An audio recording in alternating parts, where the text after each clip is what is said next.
HarperCollins presents Here Comes Thursday by Michael Bond, read by Mike Grady. Chapter 1. A mouse with far to go decides to stay.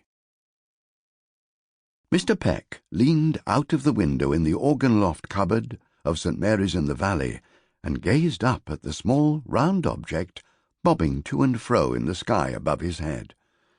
"Can't tell what it is, Ma," he exclaimed, straining to get a better view. "Blest if I can make it out at all. Keeps coming and going like."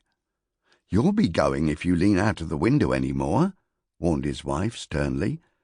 "And then there'll be 19 fatherless mice in the parish." Mrs. Peck looked anxiously towards the 19 members of her family in question, struggling to catch a glimpse of the strange device as it kept appearing and then disappearing again behind the trees which lined the churchyard far below. "I wish it would make up its mind one way or the other," she said. "There'll be a nasty accident soon." Mr. Peck chose to ignore the remark. "What do you reckon, Ponty?" he asked, addressing a portly figure hovering behind the supper table. "You've got good eyesight." Uncle Ponty glanced up guiltily from a plate of cheese. "It looks red to me," he said, hastily brushing some loose crumbs from his yellow waistcoat. "Perhaps something's gone wrong with the sun," he added hopefully. "A sort of phenomena." "It'd be a phenomena all right if it was," Uncle Washington's voice broke in scornfully from the front of the crowd. "It's coming from the west. Sun rises in the east, sets in the west. You can't change nature. Besides, it isn't bright enough." "He's right, you know," said Mr. Peck decidedly.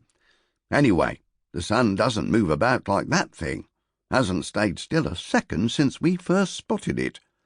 "If you ask me," broke in Mrs. Peck, before an argument had time to develop, "we'd better wake Grandpa.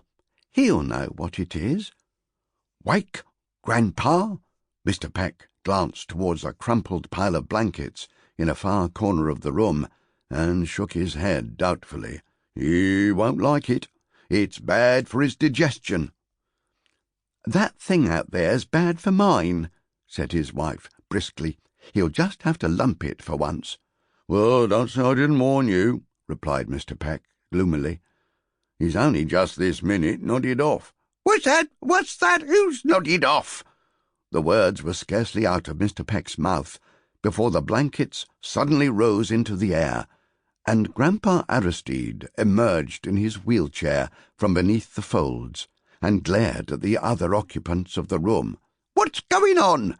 he cried, thumping the floor with his stick. "Where's me ear trumpet? Nobody ever tells me anything. Nobody cares whether I know what's going on or not. Just because I've got my eyes closed and my head under the blankets doesn't mean to say I'm asleep." "There's a strange red thing in the sky, Grandpa," shouted Mrs. Peck soothingly, when quiet had at last been restored. "And it's coming this way." "What's that? What's that? Speak up!" shouted Grandpa Aristide impatiently. Uncle Ponty pulled a box over to the business end of the conch shell on wheels, which served as Grandpa Aristide's ear trumpet. "Are you there?" he called as he clambered up. "Am I there?" Grandpa Aristide rubbed his ear as he glared up at the speaker. "Of course I am. There's no need to shout. I'm not deaf." "I can't see you from where I am," said Uncle Ponty testily.